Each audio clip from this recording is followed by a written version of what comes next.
Friend, daily sports Bangla YouTube চ্যানেলে আপনাদের আবার আমি স্বাগত জানাই। আবার নিয়ে চলে এলাম খেলার নতুন ভিডিও নিয়ে।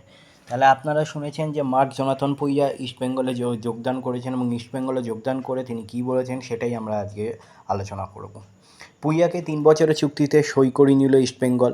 আরও একবার সই সংবাদ দিল ইস্টবেঙ্গল। দীর্ঘমেয়াদের চুক্তিতে তরুণ ভারতীয় ফুটবলারকে দলে নিল লাল হলুদ শিবির। 2027 পর্যন্ত ইস্টবেঙ্গলের সঙ্গে চুক্তিবদ্ধ হয়েছেন মার্ক জোনাথন ভুঁইয়া। এই চুক্তির ব্যাপারে ক্লাবের পক্ষ থেকে আগেই আভাস দেওয়া হয়েছিল। সেই মতো বিকেলে সোশ্যাল মিডিয়া ঘোষণা করেছে ক্লাব। 22 বছর বয়সী এই মিডফিল্ডার ভারতীয় ফুটবলের অন্যতম উঠতি ফুটবলার। ইতিমধ্যে ইন্ডিয়ান সুপার লিগে খেলেছেন বেশ কিছু ম্যাচ। গোল করানোর পেছনে রেখেছেন অবদান। নজর কেড়েছিলেন হায়দ্রাবাদ এফসির হয়ে খেলে। তরুণ এই ফুটবলারের দলের সঙ্গে যুক্ত হওয়ার পর ইস্টবেঙ্গল কোচ কার্লোস কুয়াদ্রাত বলেছেন, মার্ক তরুণ একজন ফুটবলার, ওর মধ্যে যথেষ্ট প্রতিভা রয়েছে।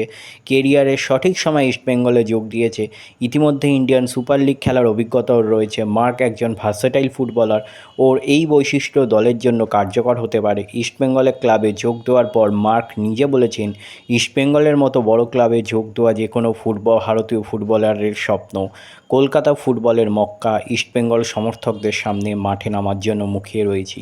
মিজোরামে জন্মগ্রহণকারী জোনাথন ভুঁইয়া 2020-21 মরশুমে হায়দ্রাবাদ এফসির প্রথম দলে উন্নীত হওয়ার আগে এফসি পুনে সিটি যুব দল এবং হায়দ্রাবাদ এফসি রিজার্ভ দলের অংশ ছিলেন।